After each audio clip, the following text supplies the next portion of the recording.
menyatakan kalau kita itu urutan ke-7 terkait dengan kerawanan. Dan alhamdulillah itu sudah bisa dibuktikan dari hari H tanggal 27 November 2024 sampai hari ini semua proses tahapan di KPU Provinsi Jawa Barat dan seluruh kabupaten kota di 27 kabupaten kota tidak ada yang berjalan terhambat gitu ya. Semuanya berjalan sesuai dengan tahapan-tahapannya gitu. Bu, tapi kan dari DKPP ini ada keputusan bahwa 1 kali 24 jam PLT harus ditunjuk dari KPU. Infonya seperti itu, Bu. Seperti apa, Bu? Enggak, saya tidak melihat klausul itu, hanya memang menunjuk dalam proses tahapannya kan DKPP meminta KPU RI selama nanti 7 hari paling lama ya, setahu saya ya, tapi saya juga belum menerima putusan secara resminya untuk nanti melakukan pemberhentian terkait dengan saya sebagai ketua. Sekali lagi saya menyatakan sebagai ketua, bukan sebagai anggota KPU Provinsi Jawa Barat. Ketika itu kan melekat ketua dan ketua posisi saya, tetapi anggota itu saya masih belum masih sebagai anggota KPU Provinsi Jawa Barat. Ya, saya sebagai pribadi sangat menghormatin keputusan dari DKPP selaku lembaga kode etiknya penyelenggara. Dan saya sudah melakukan 2 kali persidangan, saya sudah membaca putusan dari DKPP yang saya lihat tidak ada satupun sebenarnya yang saya dinyatakan melanggar dari kode etik tersebut. Saya tidak tahu kenapa putusannya sedemikian rupa, tetapi secara pribadi dan secara personal saya juga berhak untuk mendapatkan keadilan. Nanti ketika sudah ada putusan dari KPU RI, insya Allah saya akan melakukan banding terkait dengan apa yang diputuskan oleh DKPP melalui PT UN. Tapi adanya pergeseran suara, tidak ada pengecekan soal tanda tangan. Ya, oke. Ya, pertama saya di dalam fakta persidangan itu saya menyatakan kalau tidak ada satupun yang disanggahkan oleh pelapor, itu saya terbukti. Hanya karena memang posisi saya sebagai ketua. Gitu ya. Walaupun kita tahu di dalam fakta persidangan saya juga menyatakan dalam kelembagaan KPU ini kolektif kolegial. Artinya tidak mungkin saya melakukan keputusan tanpa dengan seluruh menjadi sebuah keputusan seluruhnya dari anggota yang bertujuh. Kemudian kalau dilihat yang dipermasalahkan D hasil, ini harus saya sampaikan dan saya juga sampaikan ke dalam fakta persidangan, itu ditandatangani oleh seluruh anggota KPU Provinsi Jawa Barat. Bahkan juga ditandatanganin, diparaf oleh seluruh saksi yang berada pada saat rekapitulasi itu. Dan selama proses rekapitulasi itu, ada teman-teman Bawaslu, yang teman-teman Bawaslu juga tidak melakukan sanggahan ataupun melakukan keberatan terhadap proses tersebut. Bu, tuduhan kode etik yang dilanggar sendiri apa berarti, Bu? Ya, karena dianggapnya lalai tidak melakukan koreksi terlebih dahulu pada saat keluarnya D hasil. Namun dalam fakta persidangan saya sudah membantah itu.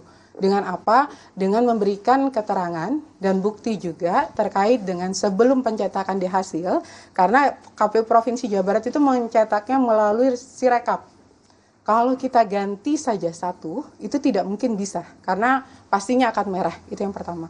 Kemudian yang kedua, saya juga melakukan koreksi pada saat itu. Kebetulan memang ada di saat proses itu kan ada kita sidang cepat ya, ada sidang cepat. Kebetulan saya memimpin sidang cepat bersama teman-teman Bawaslu untuk Jabar 1. Saya tidak mengikuti sidang di yang terakhir pada saat itu. Itu juga terungkap dalam fakta persidangan ya.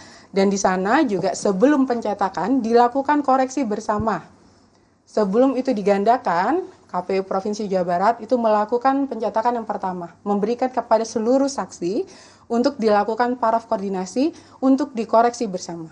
Dan pada saat itu, dan saya juga sampaikan di dalam fakta persidangan, kalau semua menandatangani terkait dengan hasil koreksi bersama untuk seluruh saksi dari partai politik peserta pemilu 2024 yang berada di Jawa Barat. Artinya pergeseran suara itu di mana ya, Bu?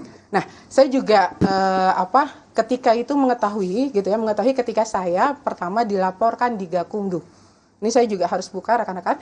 Pada saat pasca selesai dari rekapitulasi nasional, saya juga dilaporkan di Gakumdu. Di dalam proses tahapan Gakumdunya, saya clear di sana. Seluruh tahapan Gakumdunya itu menghasilkan kalau saya tidak terbukti terkait dengan pidana pemilunya. Itu yang saya sangat sayangkan juga, kenapa tidak dimasukkan di dalam sebuah pertimbangan atas putusan tersebut gitu ya. Di dalam putusan Gakumdu tidak ada dissenting opinion, artinya semua mufakat kalau di situ tidak terbukti saya sebagai melanggar atau terkena pidana pemilu pada kasus ini. Ibu, maaf sebelumnya kan di DKPP juga dikatakan kalau Ibu men-take down video, meminta take down video dalam percakapan WhatsApp, itu seperti apa sih Bu? Betul ya. Atau tidak? Ya, yang pertama, dan itu sudah sayang sekali saya juga menyampaikan tidak masuk ke dalam fakta persidangan yang diungkapkan di dalam DKPP kemarin. Di dalam fakta persidangan di DKPP, saya memberikan bukti terkait dengan seluruh video selama proses dari hari H-1 sampai dari hari pertama sampai hari terakhir. Saya memberikan seluruh proses video tersebut, gitu ya. Terkait dengan permintaan takedown itu, saya tidak pernah memerintahkan Pak Evan yang disebutkan kemarin ya, gitu. Kemudian saya hanya berkomunikasi dengan Pak Kasubag terkait untuk bukan men-takedown, tetapi meng-hide terlebih dahulu karena memang pada saat itu ada proses sinkronisasi di rekapitulasi tingkat nasional. Dan itu bisa dilihat oleh teman-teman, rekapitulasi tingkat nasional di video di KPU RI memang ada permasalahan di Subang, gitu ya. Dan itu sedang dilakukan penyesuaian. Dan saya tidak pernah memerintahkan terkait dengan itu. Kemudian saya membantahnya, dan yang kedua saya mengajukan kepada majelis hakim pada saat itu, yaitu bukti video. Bahkan saya memberikan video itu dari hari pertama sampai hari terakhir. Artinya secara etika saya sudah melakukan niatan baik untuk membuktikan kalau saya tidak pernah bermaksud menyembunyikan. Apalagi misalnya tidak ada keuntungan bagi saya ketika harus menyembunyikan. Bahkan saya memberikan seluruh video dari hari pertama sampai hari ke-10 kepada majelis hakim pada saat itu. Proses yang tanda tangan itu sebenarnya sudah sesuai prosedur begitu ya? Iya, dalam proses penandatanganannya, kita itu kan di dalam PKPU rekapitulasi seluruh pertama KPU Provinsi Jawa Barat itu kan melakukan prosedurnya sesuai dengan tahapan. Di situ yang masuk dalam ruang lingkup ruang pleno juga adalah orang yang sudah termasuk, misalnya dari partai politik, saksinya ada. Kemudian kabupaten kota yang membacakan ada. Kami yang memimpin pimpinan itu ada. Kemudian dari Bawaslu pun ada gitu ya. Jadi dan itu terbuka untuk umum, bahkan bisa disaksikan oleh live pada saat itu. Dan di sana kami pastikan di hari terakhir ketika melakukan pencetakan yang kami lakukan di KPU Provinsi itu adalah pencetakan yang dilakukan melalui Sirekap. Artinya tidak ada manipulasi di sana. Karena kalau kita lihat teman-teman, Sirekap itu tidak bisa diganti di sana ya. Gitu. Rencana bandingnya kapan? Ya, enggak, itu yang penting bagi saya hari ini memastikan Pilkada Jawa Barat berjalan dengan tuntas sampai nanti kita rencananya tanggal 5 sampai tanggal 6 ini memanggil teman-teman kabupaten kota untuk melakukan persiapan. Di tanggal 7 sampai tanggal 9 kami berharap proses rekapitulasi tingkat Provinsi Jawa Barat sudah berlangsung, sudah selesai. Ini yang harus saya pastikan dulu. Terkait dengan apa yang terjadi di saya, itu menjadi bagian hak saya untuk mencari keadilan, gitu ya. Hak saya untuk membuktikan kalau sebagai penyelenggara saya tidak pernah melakukan itu.